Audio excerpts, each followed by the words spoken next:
Sounds like the light at the end of the tunnel for those of us who oppose nuclear energy, doesn't it? But wait. There are loopholes aplenty in the wording of that proposal that could allow for the nukesters, backed by their lobbyists, PR flacks, NGOs, and dark money, to claim that they're green too, and then horn in on the action. How is this even possible? Well, when you hear a genuine expert explain it all to you, and she says, environmentalists have allowed the nuclear industry to claim that they are a clean energy source without calling them out or holding them to account for the radioactive waste they produce and all the carbon and fossil fuels that are used in the process of creating the fuel for a nuclear reactor and all the nuclear waste that's produced afterward. They have a huge carbon footprint. Oops! Well, when you hear the truth laid out like that, you start to realize that the light at the end of the tunnel may just be a nuclear freight train bearing down on us all. And you realize that, once again, as always, there is this uncomfortable seat that we all share. Nuclear hot seat, what are those people thinking? Nuclear hot seat, what have those boys been drinking? Nuclear hot seat, the corium is sinking. Our time to act is shrinking, but our activists are linking. Nuclear hot seat, it's the bomb.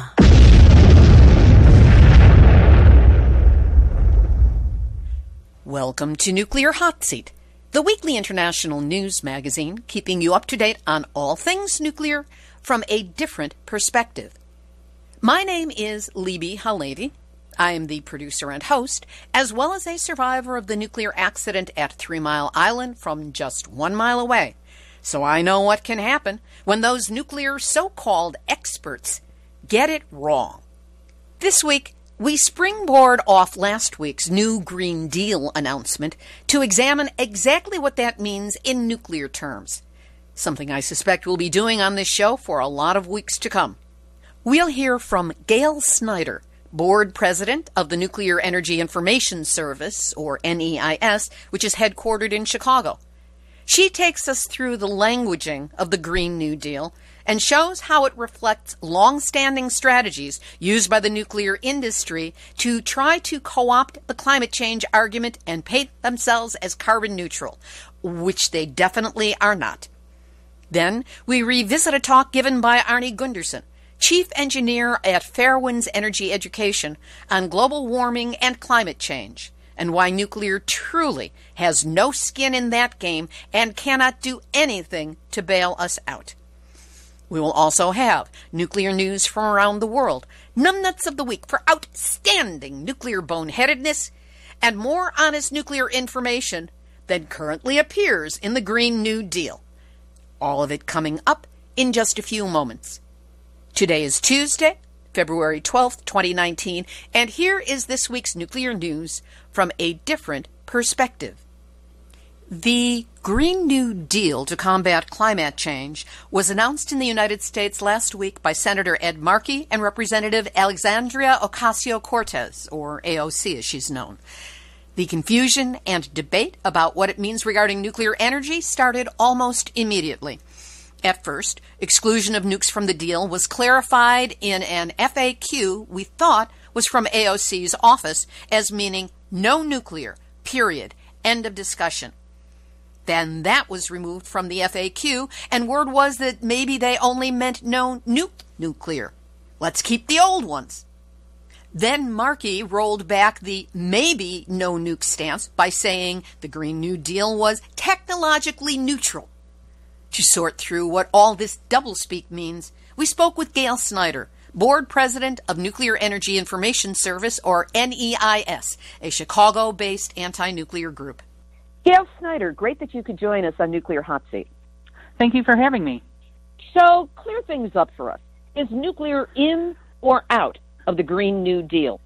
Yeah, everyone has been trying to figure that out, and it was in and it was out, and it was old nukes, and now there's kind of a window for old nukes and maybe a new small modular nuclear reactor. So I think what everyone has to take a look at here is that the nuclear industry has a strategy. And the strategy is often to include nuclear without exactly saying so. And I've seen it in many environmental discussions and legislative resolution, lots of broad terms allowing for nuclear to put its big radioactive foot in the door. And I'm really seeing this as the same strategy in the Green New Deal. The way things have changed and evolved in the way the resolution has finally turned out, we have to be able to really identify these techniques so that we can call them out and know what we're really dealing with on a state, national, and even global level. And there are a few things that the industry does that you can start to identify. I think this is good for, the layperson, the interested person who's interested in environmental issues, and a person who's really actively working on environmental policy, because I think sometimes it even sneaks by them because they might be so focused on carbon they don't see what's kind of coming at them. What are some of the strategies being used to confuse the issue and possibly sneak nukes in? This is how the nuclear industry keeps its foot in the door while everyone is so focused on carbon. The first strategy is not to mention nuclear energy at all. So they don't want to include it, therefore it can't be excluded later. So it's always available as an option. And one of the ways they do it is they have vague terms that could include nuclear energy, so when it eventually is included, nobody can ever claim that they said it was out. So such environmental obfuscation can include the terms all of the above strategy, which means any possible energy source, including nuclear. Or they could use the term, we're looking at technologically neutral sources of energy, which means nuclear could include it. And yes, unfortunately, even the word clean or any combination such as clean, renewable, or clean and renewable. This is because environmentalists have allowed the nuclear industry to claim that they are a clean energy source without calling them out or holding them to account for the radioactive waste they produce and all the carbon and fossil fuels that are used in the process of creating the fuel for a nuclear reactor and all the nuclear waste that's produced afterward. They have a huge carbon footprint. Number 3 is never ever mention nuclear waste. And while much of the talk about a carbon footprint may occur, no talk of nuclear energy's radioactive waste footprint shall be mentioned. Every time someone talks about preventing carbon emissions, they should also be talking about preventing nuclear waste. If they don't, they're either uninformed or they're deliberately not mentioning nuclear waste, and you should be asking why not. Number 4 is mention of nuclear energy that cannot be avoided will immediately turn into nuclear energy is 100% carbon-free, which it's not, because I just explained how we use lots of fossil fuels in the whole nuclear fuel cycle. Then they switch over to start talking about small modular nuclear reactors. And yes, please include the N for nuclear and small modular nuclear reactors. This is one of the ways that rule number 1 comes into play, which is don't mention nuclear. So small modular nuclear reactors used to have the term nuclear in them, but now they've just changed to small modular reactors. Because when you take out the word nuclear, people don't think about it. You get the lay person to not consider that they're talking about nuclear energy and all that comes with it. You even get some environmentalists to kind of be blindsided and not tune in to they're talking about nuclear energy and radioactive waste when you're talking about small modular nuclear reactors. And why they throw out small modular nuclear reactors is they say that it's going to be this, regional power supply and they're going to be mass produced, but they don't exist in reality, and they take great sums of taxpayer dollars to develop. All that time and money wasted when we should be fully investing in renewable energy. So the Green New Deal has changed some of its language from what it seemed like it was originally going to be to leave these doors open. And it's a shame, and we all need to pay attention because nuclear energy has a space there to get a big seat at the table, and I hope it's not a big seat. Well, they do have a big budget to be able to push their way in if they want to. So what can those of us who are more aware, and I must admit that I've been picking up the term small modular reactors, and I will from now on forever include the word nuclear in the middle. Thank you for that course correction. But beyond a bit of languaging, what can we, the people, do to raise public awareness before, unfortunately, this country may drink the nuclear Kool-Aid? I think the number one place to start really is your elected representatives. You have to learn more about this, and anyone who's listening to your program is well informed, and you have to educate your representatives both on a state and national level, because as this pieces of legislations come out in support of and claiming they are part of a Green New Deal type of legislation, they have to be examined with this kind of a screening going forward and saying, where does nuclear come into play on every piece of legislation that would come through? Is nuclear included, or is there a window for it? And legislators, we all like to think our legislators know everything, but they have so many things coming at them, you'd be surprised that, some people just don't understand the legislation that's put before them. And that is our role as individuals concerned about any issue, is to be tuned into the issue and red flag it when you see it coming for a legislator. Of course, letting your friends and neighbors know and everything is great, but this is moving fast, this Green New Deal, and what may happen with it may happen rapidly. And so the best place to go is where it's happening. And it's happening on a legislative level, and that's where we need to talk to people. Gail Snyder, Board President of NEIS in Chicago. We will have more on nukes and the delusion that they are useful in fighting climate change in today's feature with Arnie Gundersen of Fairwinds Energy Education, which will be coming up shortly.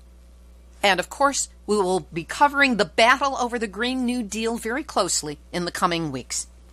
Moving right along, there's a nuclear policy chain reaction happening. First, the United States pulled out of the 1987 Intermediate Range Nuclear Forces Treaty, the INF, which banned intermediate range ballistic missiles carrying nuclear weapons between both countries. Within 24 hours, Russia did the same. Both countries claimed that the other one violated terms of the treaty. Then, 3 days later, on Tuesday, February 5th, U.S., Russia, and France all launched nuclear-capable missiles within hours of one another. None of the tests were said to have been equipped with nuclear warheads. And each of the three countries has claimed that these tests were scheduled far ahead of time. And isn't this a coincidence? Then Trump said in last Tuesday's State of the Union address that the U.S. may be open to negotiating another agreement to replace the 1987 INF treaty. And within 24 hours, Russia announced that it welcomed an offer by Trump to renegotiate this landmark nuclear missile pact. Russian Deputy Foreign Minister Sergei Ryabkov told reporters in Moscow on Thursday, "When our American colleagues actually get to the point where they give us something concrete, we will look at this with interest and I hope in a positive way." Yeah, you, me, and the rest of humanity. The Bulletin of the Atomic Scientists has put out a paper, "Russia may have violated the INF Treaty. Here's how the United States appears to have done the same." We'll post a link to it up on our website, nuclearhotseat.com, under this episode, number 399. Also linked will be an article by Bob Alvarez, senior scholar at the Institute for Policy Studies, on how plutonium waste from the U.S. nuclear weapons complex appears to be significantly higher than the U.S. Department of Energy's 1996 declaration of its plutonium holdings. HBO has announced that their miniseries Chernobyl is as close to reality as possible within 5 hours. I don't know if it's the production that is close to reality or what they're presenting is supposed to be close to reality. But here's hoping they do not whitewash the radiation contamination and its ongoing impact to health and genetic safety. Over to Japan, where Kansai Electric Power Company has informed Fukui Prefecture that restarts of the Takahama nuclear power plants Units 1 and 2 and Unit 3 of the Mahama plant has been delayed as work to bolster safety measures will now take longer than originally expected. How predictable. Here's the dangerous part. The upgrades are aimed at preparing the 3 units for operation beyond 40 years. That was the plan for operational life of these nuclear reactors when they were first commissioned. They were never meant to go beyond 40 years because radiation bombardment creates a condition called embrittlement, or a weakening of the structure and the containment. But hey, when there's money to be made, nuclear's blind spots are all strategically placed. As a reminder of what can go wrong, a 2011 article has been making the rounds on social media again, and it deserves another look. It's entitled, "Fukushima Nuclear Plant Released Far More Radiation Than Government Said," and we will link to it. Last week, we told you how below freezing temperatures on Thursday, January 31st, shut down the Salem nuclear reactor in New Jersey. Now, from Japan comes information that a fire extinguisher system broke down at Hokkaido Electric Power's Tomari nuclear power plant because of record cold weather. It affected equipment designed to maintain water pressure in the event of firefighting at the 2 reactors. All of the plant's reactors have been offline since 2012 following the Fukushima nuclear accident. And now, Nuclear hot seat, nuclear hot seat, nuclear hot seat, none that's out a week. Japan's Reconstruction Agency is going to air ads for Fukushima products on TV, online, and at cinemas. The 30-second spot is aimed at dispelling harmful rumors, aka the truth, about the safety of products from the prefecture. Because nothing gets rid of dangerous levels of nuclear radiation like a good piece of well-placed propaganda. And that's why, Japan Reconstruction Agency, you are this week's Nuclear hot seat, none that's out a week. Over to France, where Greenpeace has struck again. At the Orano nuclear plant in Le Hague, Greenpeace used a drone to drop flares of distress on the roof of the storage pool for irradiated fuel to vividly illustrate the vulnerability of this nuclear site. Alex Mazzoni, in charge of Campaign Energy for Greenpeace France, said Greenpeace has demonstrated once again that the nuclear facilities of France are not adequately protected against the risk of external aggression. This drone is able to turn on the smoke of distress on the roof of the swimming pool. That's the spent fuel pool. The weak point of a building containing the largest quantity of radioactive material in the world.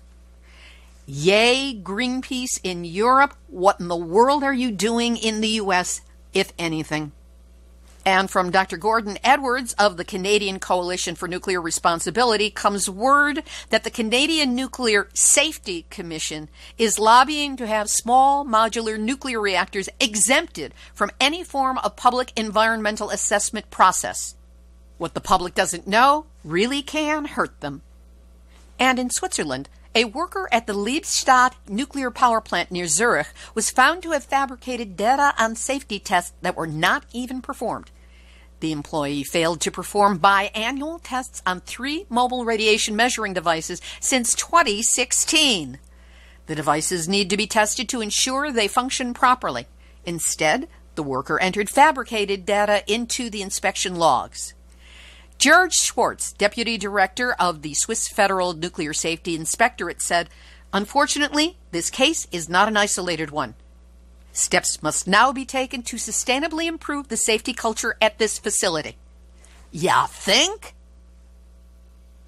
We'll have this week's featured interview in just a moment. But first, it's one thing for me to come on each week and ask for your support, for donations to keep this show running. But this week, I was surprised far beyond anything I could reasonably expect. Last Sunday, Hervé Courtois, the seemingly tireless French activist, writer, and researcher, whose work appears at Fukushima 311 Watchdogs, nuclear-news.net, and dunrenard.wordpress.com, surprised me by posting the following on the Facebook page of the Coalition Against Nukes. Hervé wrote, "In June 2011, Libbe HaLevy started her weekly podcast, Nuclear Hotseat. This coming week, it will be the 399th episode of Nuclear Hotseat. In Libbe's near 400 episodes, she has interviewed all the people involved in anti-nuclear, on-the-ground activists, physicians, scientists, writers. She has attended events, symposia, uranium film festivals, etc. She has relentlessly produced Nuclear Hotseat every week for almost 8 years. Her work is very valuable and quite irreplaceable to educate all of us and the general public about anything regarding nuclear, and not only in the U.S., but all over the world, as her Nuclear Hotseat podcast has listeners and is downloaded in more than 123 countries. And you know what? She has accomplished all that on a shoestring budget. A miracle in itself. Libbe HaLevy needs our full support to continue her irreplaceable, excellent work. And that means we have to support her work with whatever funding we can spare. Any amount donated is well put to use for her various expenses, travel, and others. Hervé then cited my having been at 3 Mile Island when the nuclear accident happened in 1979, my intention to attend the 40th anniversary this March, and my need for support to cover expenses if I'm to get there. Wow. I did not ask for this statement. I was surprised and humbled by it. And now I'm passing it along to you. So please, do what you can to support my work on Nuclear Hotseat and my return to 3 Mile Island for its 40th anniversary. You can go to our website, nuclearhotseat.com, and click on the big red donate button to donate any amount. You can also sign up to give monthly $5 donations by clicking on the big green donate button. My deep gratitude to Hervé Courtois for what he wrote, and to you for whatever you are moved to do to support the show. Here are this week's featured interviews. In all the noise about the Green New Deal, what's been missing from mainstream media has been a calm, logical, and informed discussion of why nuclear does not belong in the mix. To give us a baseline on talking points that everyone who opposes nuclear energy can use, we have 2 interviews this week. The first is with Gail Snyder, a longtime member and now board chair of the Nuclear Energy Information Service, or NEIS, a Chicago-based nonprofit organization committed to ending nuclear power and advocating for sustainable, ecologically sound, and socially just energy solutions. Gail and I talked about how in the world the Green New Deal could even vaguely entertain nuclear reactors as part of its agenda. We talked just yesterday, Monday, February 11, 2019. Here's this week's special feature. In terms of exactly how and why nuclear has managed to wrap itself in this green mantle, and why this makes absolutely no sense in the climate change conversation, nobody explains it better than Arnie Gundersen. Arnie is the chief engineer at Fairwinds Energy Education, a former licensed nuclear reactor operator, and a whistleblower. On Sunday, December 3rd, 2017, Arnie spoke at the Third Unitarian Church, located not far from the University of Chicago, and its orgy of self-congratulations over the 75th anniversary of the first atomic pile. Arnie took the opportunity to give the best explanation of global warming that I have ever heard. He then followed the money to connect climate change to the reality of what nuclear reactors actually do and do not do, in light of their highly touted, quote-unquote, carbon-free argument. Listen up and take notes. This one has languaging that's a keeper. It first aired on Nuclear Hotseat number 338 on December 12, 2017.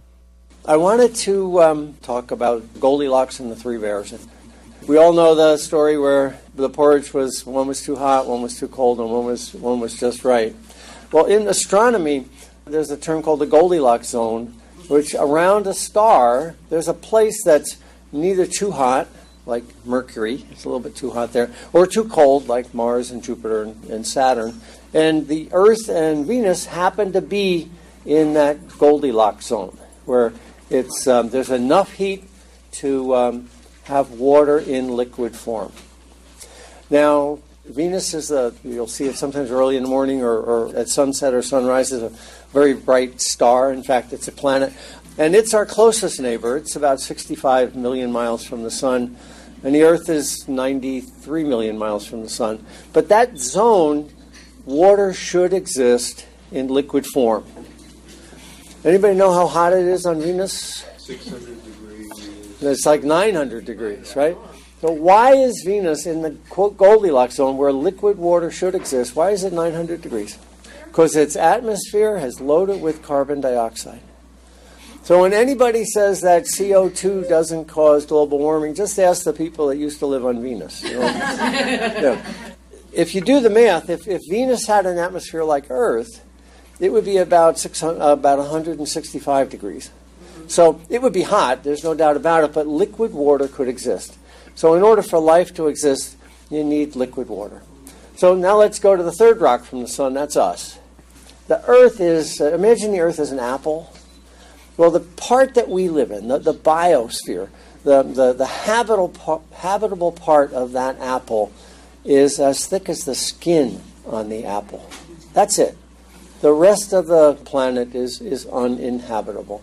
So, essentially the atmosphere up to 40,000 feet. Geese have been known to fly over the Himalayas. So in theory, things can exist up at about 40,000 feet, down to the bottom of a trench in the Pacific, and that could be about 8 miles deep. So 8 miles high to 8 miles deep is essentially as thick as the skin on the apple.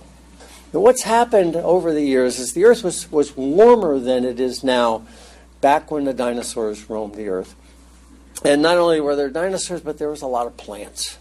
And our air has always contained carbon dioxide.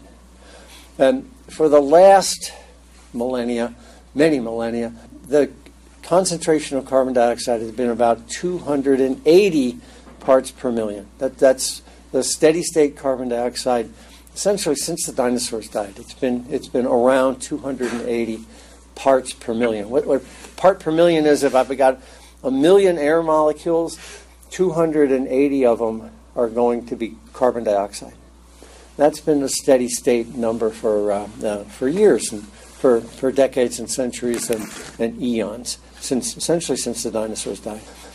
But before that, we had higher concentrations of carbon, and we had an awful lot of plants. We all know we exhale carbon dioxide, and plants absorb carbon dioxide. So all these plants absorbed that carbon dioxide, died, and then through geological processes over time, that carbon got taken out of the skin of the apple and brought down below that. So that carbon was removed from the part of the planet that we have an influence on. So about 200 years ago, with the beginning of the Industrial Revolution, mankind discovered, hey, we can burn coal to run steam engines or heat our homes. And we began to dig down below that skin of the apple and pull up some of that old carbon. And ever since then, carbon dioxide has been growing in the atmosphere from 280 to, when I was born, about 300 parts per million. So there was a very gradual, over 200 years, carbon dioxide did go up. How do people know that? They know it because of ice cores. They drill down into glaciers, and the Greenland ice pack or whatever, and they can sample what the atmosphere was like at different points in time, back thousands and thousands of years. And with the beginning of the Industrial Revolution, when mankind was able to puncture the skin of the apple and get below it, get to all these dead dinosaurs and all the dead plants that had turned to coal and oil and natural gas, now we started to bring that carbon up to the surface again. So when we started to burn fossil fuels, essentially at the Industrial Revolution, 1700 roughly, carbon dioxide began gradually to increase. So with that as an introduction, let's go to when I was born. And somebody really smart in Hawaii in the 1960s at a place called Mauna Loa began to measure the carbon dioxide in the atmosphere every year. And so when you hear the Mauna Loa data, it goes back to 1960, and somebody has been continuously tracking carbon dioxide in the atmosphere since then. So we were running along for thousands and thousands of years at 280, and then it started to gradually go up, and when I was born it was 300 to 310 roughly, and then it began to increase. And the one slide I'll be using today is the one that's up there. On the left is the it's a red spiky slide, and it shows the Mauna Loa data, and no one is disputing this Mauna Loa data. It's scientifically proven. Now you'll see it goes up and down, up and down, up and down, up and down, but the trend of the line is always up. And what's happening there is every summer carbon dioxide drops because plants absorb carbon from the atmosphere, and every winter carbon dioxide goes up. But the trend of the line is upward because mankind is throwing more carbon into the atmosphere every year. So that's the Mauna Loa data. Now, what happened, you've heard of Bill McKibben and 350.org? He gets his 350 from the concentration in the atmosphere of 350 parts per million, and a lot of scientists say that's the red line. Now that we're over 350, the climate will change. And we're not just over it by a little bit, we're now over it by 50 parts per million. We're up at over 400 parts per million in carbon. So remember now, with the advent of the Industrial Revolution, we're at 280, and 310 by the time I was born. So just barely, 10% went up a little bit. And now since 1960, it's screamed upward from 310 to 400. McKibben chose 350. It's right around the same time that James Hansen said that carbon dioxide is a real problem and it's going to affect the climate. So McKibben's goal in 350.org is to turn the curve around, to turn the Mauna Loa data around and get it to go back down. And the world that we're used to, the world where you can go skiing in the winter and and mountains actually have snow on them and things like that, only exists if the CO2 levels can stabilize at 350. So lesson number one is we're in trouble. That's what the Mauna Loa data shows. The curve next to it is something that Fairwind's put together. We had 4 interns and 2 PhDs working for a year to get the curve on the right there. Then I need to introduce another term. And I promise there will only be 2 terms: parts per million and gigatons. When you've got your computer has megabytes and then gigabytes and then terabytes. Giga is a term, and it means 1,000 million is a giga. So when we talk about gigatons, we talk about 1,000 million tons. In America, I could say billion, but the Brits and the Japanese have different terms for it. So the scientific community says giga to confuse people and make us think that they're smarter than we are. But so anyway, mankind's throwing up a lot of dead dinosaurs into the atmosphere every year. And we're throwing up, right now, about 36 gigatons per year. 36,000 million tons, 36 billion tons of carbon dioxide every year. That's a big number. And it's roughly the equivalent of the amount of dead dinosaurs that died in 1 million years. So every year we're sucking out 1 million years worth of carbon dioxide that's been stored below the skin of the apple and throwing that back into the atmosphere. So there's a definite correlation here. They're both going up. Parts per million are going up at about 2 parts per million a year, and mankind's been throwing carbon into the atmosphere at a little less than an extra gigaton a year for the last, essentially since I've been in the nuclear industry. So there's a definite correlation. The more CO2 we throw up, the more we become like Venus, and the less we become like the Earth that we knew about. So let's just keep that up there, keep it in mind, and now I'll talk about nuclear power and its relationship to global warming. I got out of college in 71 with a bachelor's and 72 with my master's in nuclear engineering. And that was at the beginning of there were very few nuclear plants when I started college, and 20 years later there's 450 of them. So it was the first boom in nuclear power. Since about 1990, there haven't been many more because of economics.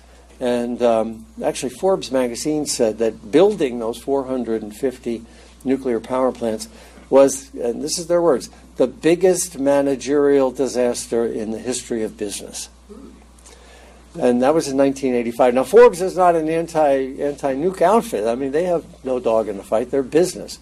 So America's commitment to build over 100 nukes and the world's commitment to build 450 nukes was the biggest managerial disaster in the history of business, according to Forbes magazine. So now let's get to Illinois. Illinois has the most nukes of any state in the Union. And, of course, you're aware that there's been a big bailout of the nuclear plants in Illinois. I can assure you, I built these plants. I worked at Dresden down the road here by about 50 miles. I worked up at Zion. I worked at Quad Cities and Braidwood during my career. But when those plants were built, nobody built them about carbon dioxide. Carbon dioxide wasn't even on the radar back in the 70s when these plants were built. So now the nuclear industry is saying, whoa, we need these nukes because of carbon dioxide. That's a marketing ploy. But they were not built because of that. You might remember in the 70s we had these gas lines and things like that. They were built because there was an energy shortage. We were running out of energy. We needed nuclear power to displace oil. That didn't happen. But in fact, those nukes, carbon dioxide was never on the agenda.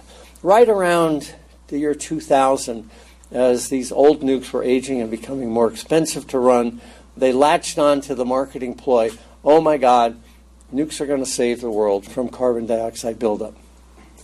So I want to set aside the desecration of Native American lands from mining, forget about the desecration of Fukushima and Chernobyl from disasters, and let's not worry about storing nuclear waste for 250,000 years. Let's set all that aside, and we'll just talk about money. Okay, so this is the next little bit here is about money.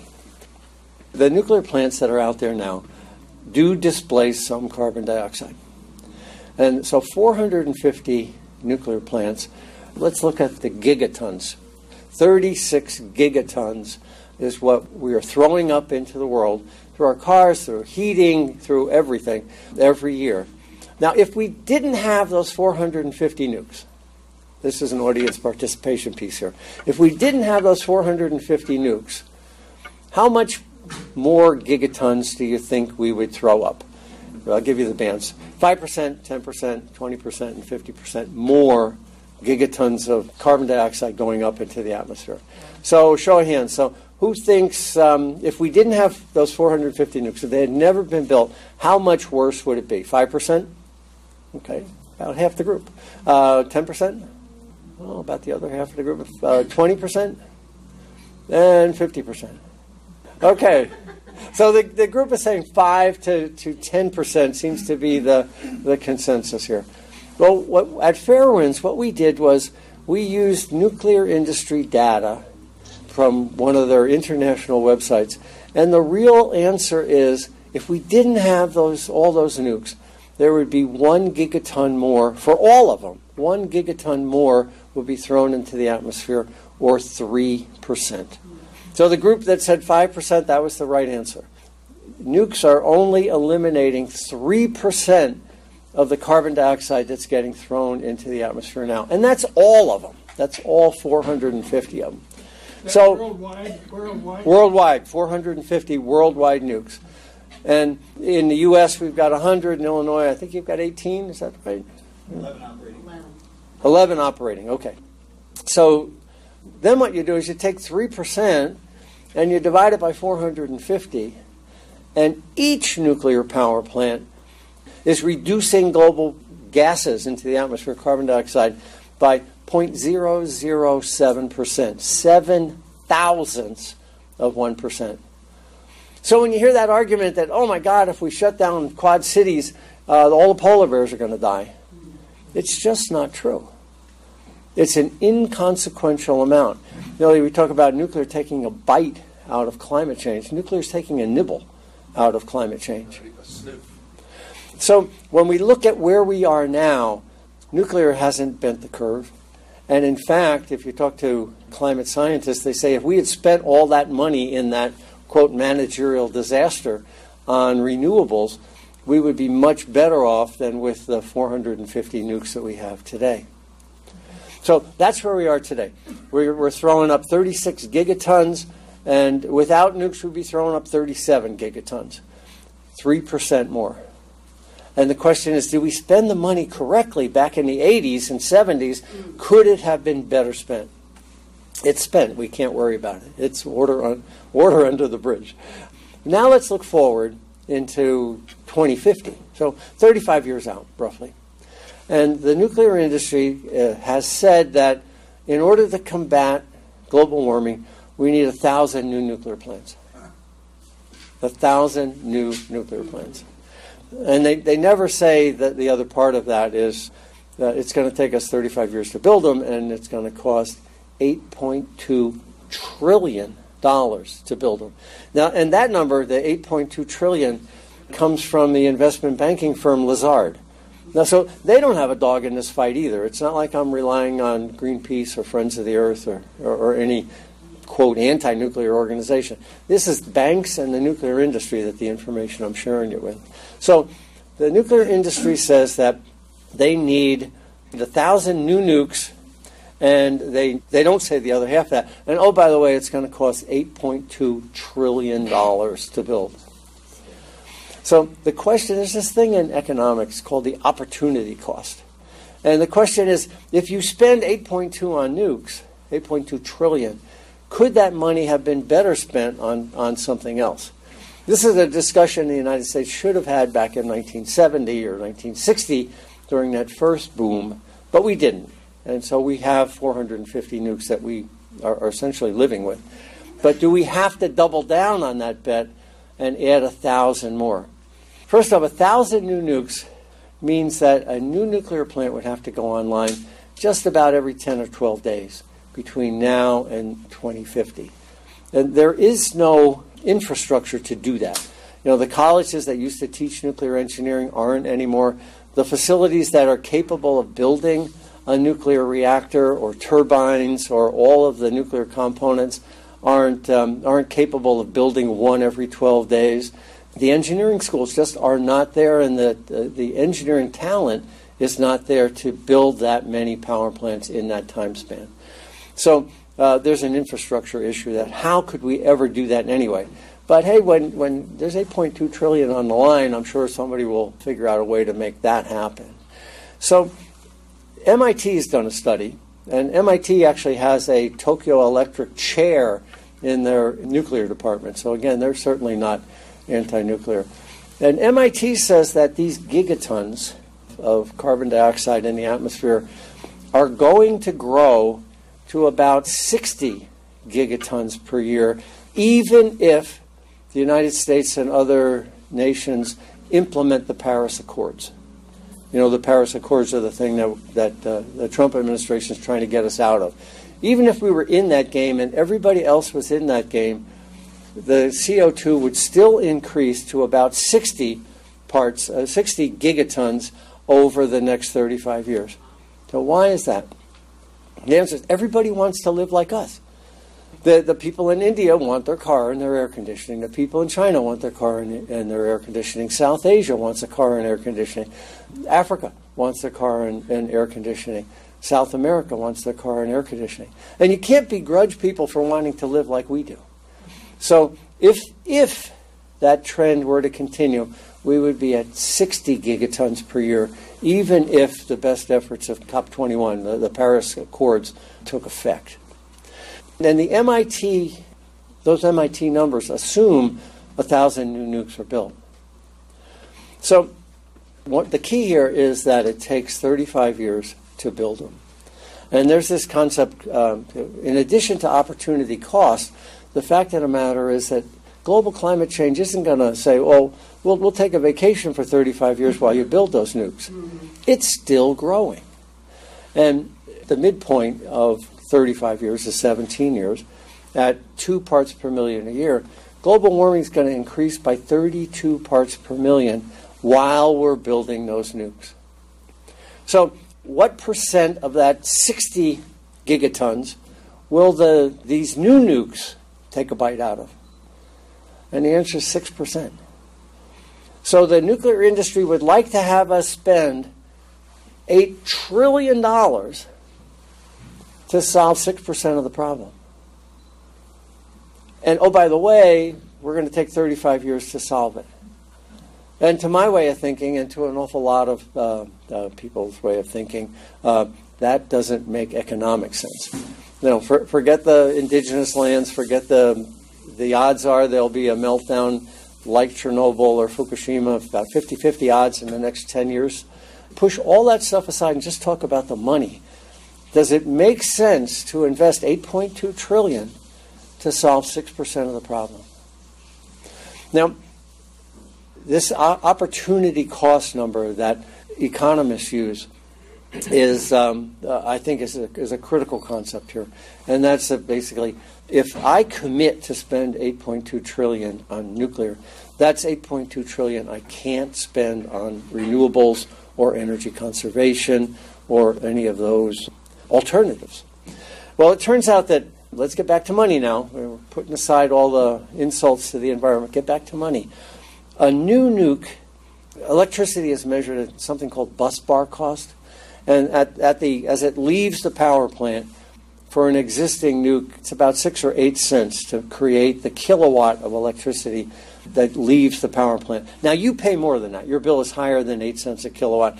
And that's because after it leaves the power plant, there's distribution and transmission costs to get it to you. But the cost of the power plant is 6 to 8 cents for a power plant today. These new nukes are now so expensive that the bus bar cost, the cost as it leaves the boundary and heads out into the grid, is going to be about 20 cents a kilowatt, compared to 2 cents right now for solar. So a new nuke is 10 times more expensive than an electric watt generated by solar. Now people will say, well, yeah, but solar's intermittent. So let's go to Elon Musk and throw one of his batteries on, and solar plus one of Musk's batteries is around 6 or 8 cents, and that number's declining. So a grid of distributed power, thousands of solar collectors or windmills or whatever, linked together with a storage system, is at least half as cheap as a nuclear baseload alternative.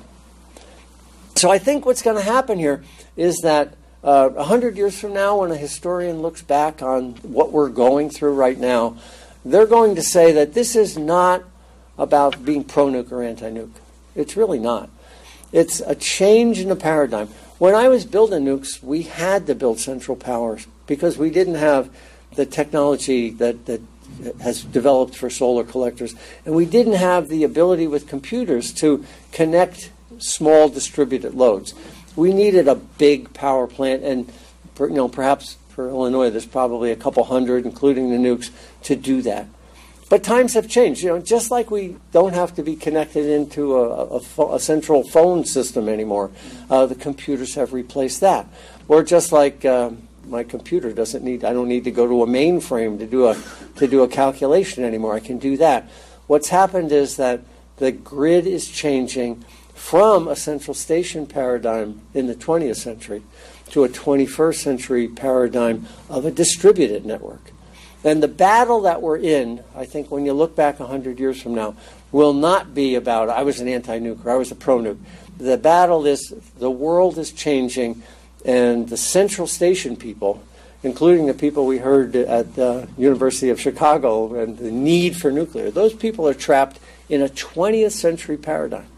But the 21st century paradigm is going to be one of thousands of interconnected small collectors that in fact talk to each other. Now that exists right now. Denmark has changed from a system of about 20 or 30 or 40 large power plants to a system of hundreds of windmills and solar and garbage burners. Denmark actually is importing garbage from Germany to run their trash plants instead of relying on coal or oil. Now, I should mention one other thing about biomass. We talk about burning coal. Now, that's going underneath that layer of the apple and pulling up old carbon and throwing it up in the air. When you burn wood, and in Burlington, Vermont, where I'm from, we have a wood-burning power plant, it produces carbon, but that carbon was already in the skin of the apple. So burning biomass, whatever it is, wood or grass or whatever, burning biomass doesn't change the total amount of carbon in the skin of the apple. What it does do is produce power, and there's no increase in carbon dioxide. It's only when we drill through the skin of the apple and suck up that carbon, or in oil or gas, or when we dig it up with coal, that we take carbon that's below the skin of the apple and pull it up into the atmosphere. So one of the things that's happened in the last 3 years is that the curve on the right has flattened out. We have been going up at a little less than a gigaton a year, but for the last 2 years it's flattened out. And that's a fascinating trend. What's happened there is that China is building more renewables and shutting down their coal plants. China has cut back on the amount of carbon dioxide that it's throwing up in the atmosphere. So the curve has leveled out as far as gigatons getting thrown in the atmosphere. But guess what? The ppms are still going up. The carbon dioxide in the atmosphere, even though we're not adding any more carbon dioxide to the atmosphere, we still are adding 36 new gigatons every year, and the ppms are still going up at roughly 2 ppm per year. Now that's frightening, and what that says is that the ability of the Earth to absorb that carbon dioxide is maxed out. The Earth can't absorb anymore into the oceans or into the rainforests or wherever that carbon dioxide has been going. So we need to come up with technologies that are cheap, certainly cheaper than nuclear, and fast. I can build the equivalent of 50 power plants using solar in the time it takes to build one nuclear, and for roughly the same price. And so that's the key. We need the climate change is a now problem. And to talk about, well, maybe we should develop fusion power, and that's going to be 50 years from now before we get the first one, or traveling wave, or Bill Gates says that small modulars are the way to go. All of those are solutions of which the first power plant may come online 20 years from now. 20 years is too late for the first one. We need a system, a distributed system, that solves the problem right now. And luckily for us, it's available. It wasn't available when I was building power plants, but it is now, and that's a distributed system, and it's cheaper, and it's faster, and it works. During the Q&A that followed, Arnie addressed the opportunities provided by energy efficiency.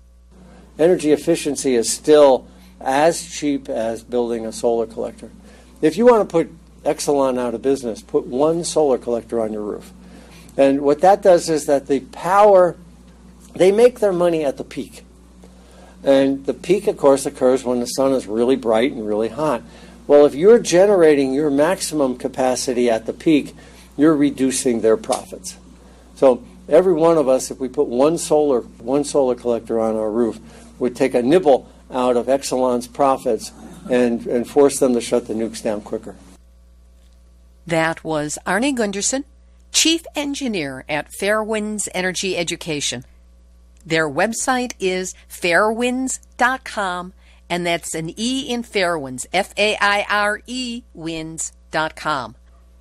And here's a news flash from Fairwinds. Just as I was completing this program, I heard from Arnie Gundersen with a link to a new video that he cut that covers this subject even more thoroughly. It's called CO2 Smokescreen. New nukes make global warming worse.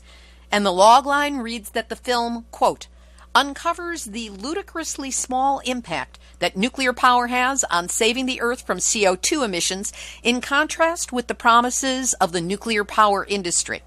Well received by fellow experts in the field and filmed by award-winning cinematographer Martin Duckworth, the CO2 Smokescreen is the culmination of 1 year's worth of research and hard work by the Fairwinds crew, Fairwind science advisors, and a group of amazing interns from the University of Vermont. It was filmed at McGill University in Canada and will be available via link on our website, nuclearhotseat.com, under this episode, number 399. Activist shout-out!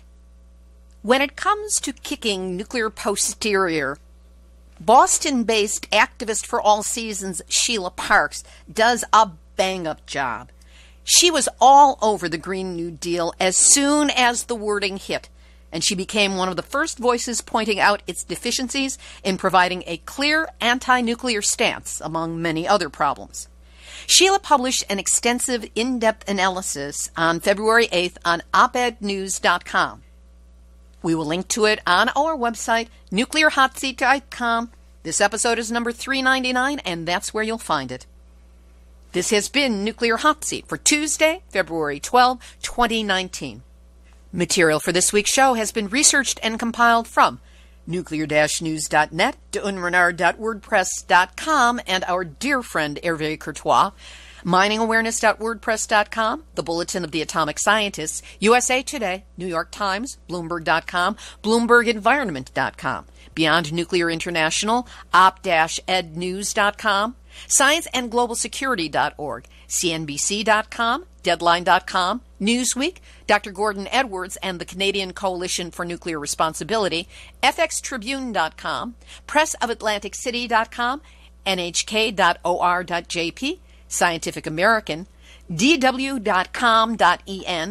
the Soul Dead Cubicle Drones who write press releases for World Nuclear News, and the U.S. Nuclear Regulatory Commission. A big shout-out, as always, to Nuclear Hot Seat listeners and followers around the world, in 123 countries on 6 continents and counting. And, of course, we welcome everyone who's listening on our growing network of broadcast stations around the U.S. If you know of a local community radio station that would like to carry Nuclear Hot Seat, let us know. We will get in touch and do our best to bring this about. Please come visit us at the Nuclear Hot Seat blog page. Note that it's the blog page with the red and black logo, not the podcast page, because Facebook messed that up a while back. Thank you, Facebook. When you find the right page, which has all of our most recent episodes on it, you'll be able to click like, follow us, post, and share. You can find all of our back episodes, all 398 of them, at nuclearhotseat.com. Add /blog to the URL, and you'll be able to scan 10 episodes at a time. And if you want to know more about my book, Yes, I Glow in the Dark, 1 Mile from 3 Mile Island to Fukushima and Nuclear Hot Seat, you can find it on Amazon. This episode of Nuclear Hot Seat is copyright 2019, Libby Halevi and Heartistry Communications. All rights reserved, but fair use allowed as long as proper attribution is provided. This is Libby Halevi of Heartistry Communications, the heart of the art of reminding you that every nuclear reactor creates deadly radioactive waste that lasts forever. So for any New Deal to be genuinely green, it must not include nuclear. Period. There you go. You have just had your nuclear wake-up call. So please, whatever you do, do not go back to sleep, because we are all in the nuclear hot seat. Nuclear hot seat. What are those people thinking? Nuclear hot seat. What have those boys been drinking? Nuclear hot seat. The corium is sinking. Our time to act is shrinking, but our activists are linking. Nuclear hot seat. It's the bomb.